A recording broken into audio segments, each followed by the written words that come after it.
नमस्कार, मैं हूं शम्स ताहिर खान। आतंक का प्लान एम। पाकिस्तान में बैठे आतंक के आकाओं ने एक बेहद घातक प्लान बनाया, इतना घातक कि 4 दिसंबर को दिल्ली दहल जाती, क्योंकि 4 दिसंबर को दिल्ली में विधानसभा चुनाव होना था, वोट डाले जाने थे और ठीक उसी दिन के लिए तैयार किया गया था आतंक का प्लान एम। आखिर क्या था यह पूरा प्लान एम और कैसे बुनी गई थी ये साजिश, देखेंगे तो आप भी चौंक जाएंगे।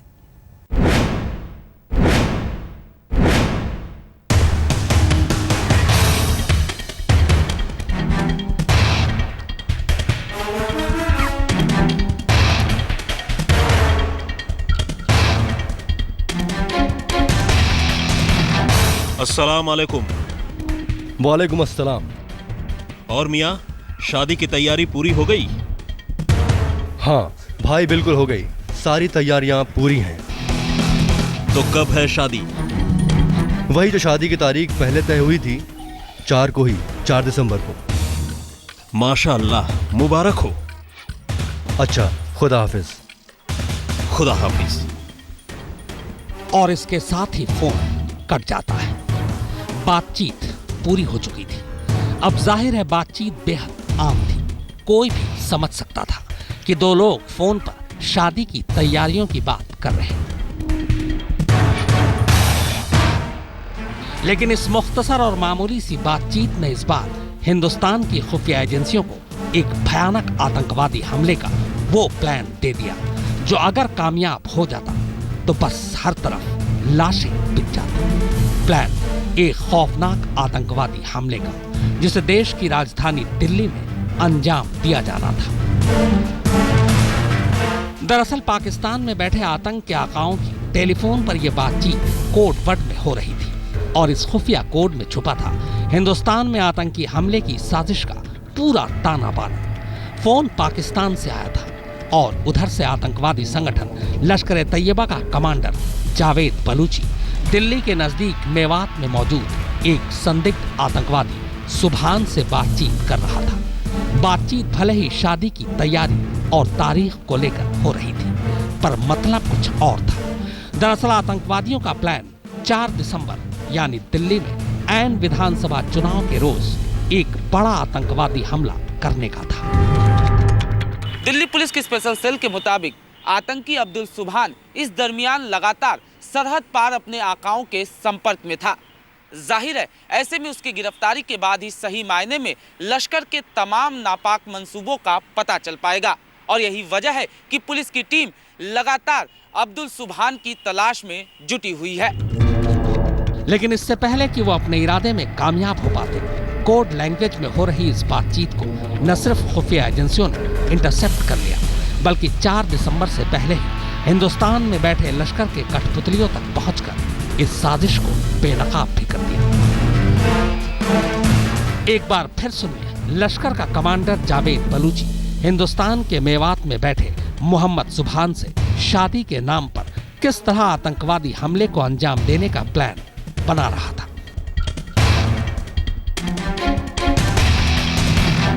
अस्सलाम वालेकुम। वालेकुम अस्सलाम। और मियाँ, शादी की तैयारी पूरी हो गई? हाँ भाई, बिल्कुल हो गई, सारी तैयारियां पूरी हैं। तो कब है शादी? वही जो शादी की तारीख पहले तय हुई थी, 4 को ही, 4 दिसंबर को। माशाअल्लाह, मुबारक हो। अच्छा, खुदा हाफिज। खुदा हाफिज। दरअसल यहाँ शादी का मतलब हमले से था, 4 दिसंबर का मतलब दिल्ली में चुनाव के दिन से और तैयारियों का मतलब हमले के साजो सामान इकट्ठा करने से। इधर इंटेलिजेंस ब्यूरो यानी आईबी ने यह कॉल इंटरसेप्ट की और उधर दिल्ली पुलिस की स्पेशल सेल की टीम इस साजिश में शामिल चेहरों को दबोचने मेवात के लिए रवाना हो गई। वहां से पुलिस ने सुभान के 2 साथियों रशीद और शाहिद को तो गिरफ्तार कर लिया, लेकिन सुभान फरार होने में कामयाब रहा। अब्दुल सुभान वो 2001 में एक ये एलईटी का मेंबर है और 2001 में आफ्ताब अंसारी और आमिर रज़ा खान के साथ और भी 7-8 लोग थे, उनके साथ ये टेरर के केस में बंद हुआ था। इनके पास से भारी मात्रा में एक्सप्लोजिव बरामद हुआ था। मेवात से पकड़े गए दोनों आतंकियों में से राशिद पाकिस्तान में बैठे लश्कर के आका जावेद बलूची से फोन पर लगातार संपर्क में था। पूछताछ में दोनों आतंकियों ने खुलासा किया कि 4 दिसंबर 2013 यानी दिल्ली विधानसभा चुनाव के दिन दिल्ली में बड़े धमाके करने की साजिश रची गई थी। लेकिन इन आतंकवादियों के सीने में सिर्फ चुनाव के रोज दिल्ली में धमाके के राज ही दफन नहीं थे, बल्कि नफरत की बुनियाद पर यह दहशत की वो साजिश रच रहे थे जिसके सिरे चढ़ने पर हमारी गंगा जमुनी तहजीब एक बार फिर लहू लुहान होती, क्योंकि इस साजिश में मुजफ्फरनगर में दंगे के शिकार हुए नौजवानों को आतंकवाद की आग में झोंकने का खौफनाक मंसूबा भी छुपा हुआ था। अरविंद ओझा के साथ अनुज मिश्रा, दिल्ली आज तक। पाकिस्तान में बैठे आतंक के आकाओं ने हिंदुस्तान को दहलाने की पूरी तैयारी कर ली थी। मौत की बिसात पर शह और मात का खेल खेला जाने वाला था। इससे पहले कि आखिरी चाल चली जाती, एक ज़मीर जाग उठा और पुलिस बीच में आ गई। इसके साथ ही शतरंज के 2 मोहरों को दबोच लिया गया, लेकिन इस साजिश का एक सूत्रधार अब भी पुलिस की गिरफ्त से दूर है।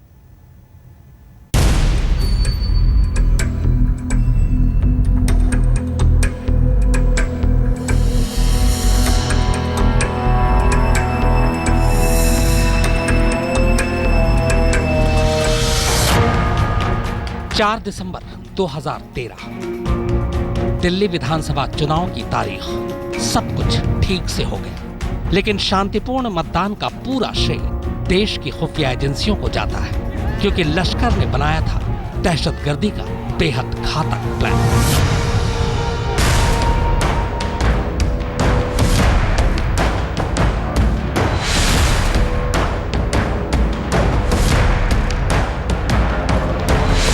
नफरत की चिंगारी को खाद बनाकर पड़ोसी देश में बैठे आतंक के आका हिंदुस्तान में दहशत के बीज बोने की नापाक कोशिशों में लगे थे।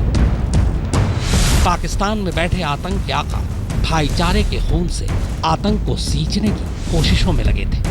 जी हाँ, आतंक के आका मुजफ्फरनगर में भड़के दंगों की चिंगारी पर दहशत की ऐसी नापाक साजिश उबाल रहे थे जिससे देश में वो अपने खौफ के प्लान को अंजाम दे सके। लेकिन आतंक के लश्कर की इस नापाक साजिश का खुलासा हो गया। यह आतंकवादी संगठन लश्कर तैयबा के वो चेहरे जो हिंदुस्तान में आतंक के प्लान को अंजाम देने की तैयारी कर रहे थे। नाम है मोहम्मद शाहिद और रशीद। सेंट्रल इंटेलिजेंस एजेंसी के इनपुट मिलने के बाद हमने एक केस रजिस्टर किया था। ड्यूरिंग इन्वेस्टिगेशन हमने दो व्यक्तियों को पकड़ा था जिसके नाम मोहम्मद शाहिद और मोहम्मद राशिद है, और ये दोनों मेवात रीजन के रहने वाले हैं। इनसे पूछताछ किया, इनके बैकग्राउंड चेक किया, और साथ में ही इनसे उस दौरान जितने भी लोग कांटेक्ट में थे उनके बारे में हमने पूछताछ किया। स्पेशल सेल मेवात तक कैसे पहुंची? कैसे हुआ शाहिद और रशीद का खुलासा? कैसे मिली लश्कर के आतंकियों की जानकारी?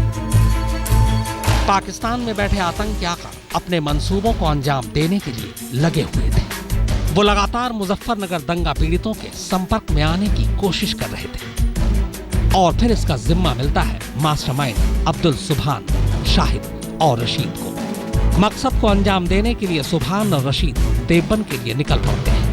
रशीद मुजफ्फरनगर के रहने वाले 58 साल के टीचर लियाकत को पहले से जानता था। ऐसे में रशीद देवबंद से लौटते वक्त लियाकत को फोन करता है और कहता है कि रात को वो उसके घर यानी मुजफ्फरनगर के शामली में रुकेंगे और सुबह पलवल और मेवात के लिए ट्रेन लेंगे। ऐसे में लियाकत अपने जानकार जमीर को फोन करता है कि उसके कुछ मेहमान आ रहे हैं जो सुबह ट्रेन पकड़ेंगे। स्टेशन पर उनके लिए चाय पानी का इंतजाम करें। फिर जमीर और लियाकत की मुलाकात सुभान से होती है। सुभान कहता है कि हमें मस्जिद बनवानी है, उसके लिए चंदा चाहिए, इसलिए हम बड़ी किडनैपिंग की प्लानिंग कर रहे हैं, तुम मेरे साथ रहो। उससे जो पैसा आएगा उससे मस्जिद भी बनवाएंगे और मुजफ्फरनगर दंगों का बदला भी लेंगे। जमीर को यही बात खटकती है और वो प्लान से बैकआउट कर जाता है। हम आपको बता दें कि लियाकत और जमीर सिर्फ मुजफ्फरनगर के रहने वाले हैं, दंगा पीड़ित नहीं है। हमने ये भी पाया कि ये कुछ लोग जो मुजफ्फरनगर में रहते हैं, उस रीजन में रहते हैं, उनसे इनका कांटेक्ट था। तो हमने जब इनसे पूछताछ किया तो इसने बताया कि ये एक और व्यक्ति, जिसका नाम मैं अभी नहीं ले सकता, उसके साथ राशिद और वो एक व्यक्ति जिसका नाम नहीं ले पा रहा हूं, वे दोनों देवबंद गए थे। पुलिस सूत्रों के मुताबिक पकड़े गए लश्कर के आतंकी शाहिद के पास से एक डायरी भी मिली है, जिसमें मुजफ्फरनगर के दंगा पीड़ितों के नाम हैं। इस बार सुरक्षा एजेंसियों की टाइमिंग सही थी और जानकारी सटीक थी, जिसकी वजह से आतंक का लश्कर अपने नापाक मंसूबों में कामयाब नहीं हो पाया। लेकिन लश्कर की मुजफ्फरनगर दंगा पीड़ितों पर नजर आतंक की नई सोच को बेनकाब करता है। मेवात से शाहिद और रशीद तो स्पेशल सेल की गिरफ्त में आ गए, लेकिन मास्टरमाइंड सुभान फरार होने में कामयाब हो गया। अब सुभान की तलाश में दिल्ली और राजस्थान की एटीएस टीम लगातार छापेमारी कर रही है। लश्कर-ए-तैयबा का मुजफ्फरनगर कनेक्शन जितना चौंकाने वाला है, उतना ही खतरनाक भी। दिल्ली पुलिस के हत्थे चढ़े राशिद और शाहिद से जो खुलासा हुआ है, उसके मुताबिक लश्कर के आतंकी मुजफ्फरनगर और उसके आसपास के लोगों का ब्रेन वॉश करने की कोशिश कर रहे थे, ताकि वो लश्कर के लिए काम कर सके। कैमरामैन अभय कुमार और अनुज मिश्रा के साथ पुनीत शर्मा, दिल्ली, आज तक।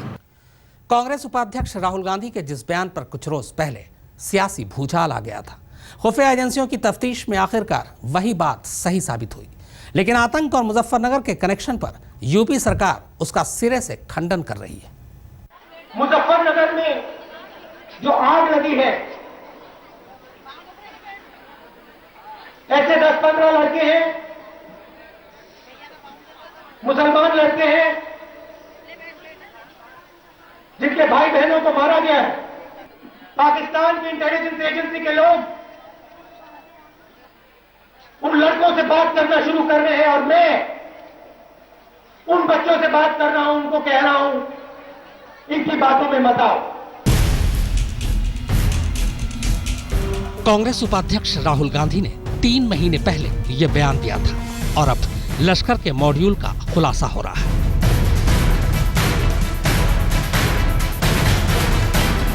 लेकिन लश्कर के मुजफ्फरनगर कनेक्शन का उत्तर प्रदेश सरकार सिरे से खंडन कर रही है। यूपी सरकार के प्रधान सचिव का बयान आया है। कैंप में दंगा पीड़ितों से आतंकियों के संपर्क करने की कोई खबर नहीं है। हमने मुजफ्फरनगर और शामली के डीएम से बात की है, उन्हें भी ऐसी कोई जानकारी नहीं है। हमें ना तो केंद्र सरकार ने जानकारी दी और ना ही दिल्ली पुलिस ने। लेकिन सवाल राजनीतिक हड़कंप मचाने या फिर सियासत का कोई राग गाने का नहीं है, बल्कि सवाल जो सबसे बड़ा है वो ये कि नफरत की बुनियाद पर अब आतंकी दहशतगर्दी की साजिश रचने लगे हैं।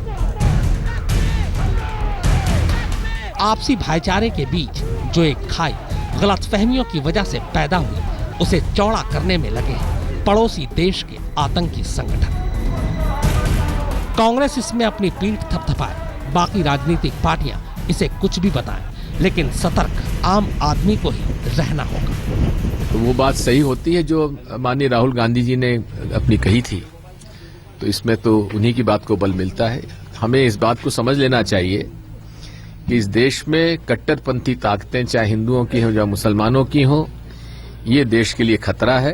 इसकी सूचना क्योंकि राहुल गांधी साहब को बहुत पहले हो गई थी और उन्होंने ये कहा भी था कि उनके संपर्क में है, तो या तो राहुल जी ने उनकी डिटेल्स बताई होंगी, और अगर नहीं बताई हैं तो उनके साथ साथ राहुल जी से भी ये पूछना चाहिए कि आपके ये संपर्क में कैसे आए। देश को दहलाने के लिए आतंकवादी नए नए पैतरे आजमा रहे हैं, दहशतगर्दी के लिए नए नए और घातक प्लान बना रहे हैं। लेकिन देश को जागना होगा, युवाओं को जागना होगा, दुश्मनों के नापाक इरादों को भांपना होगा।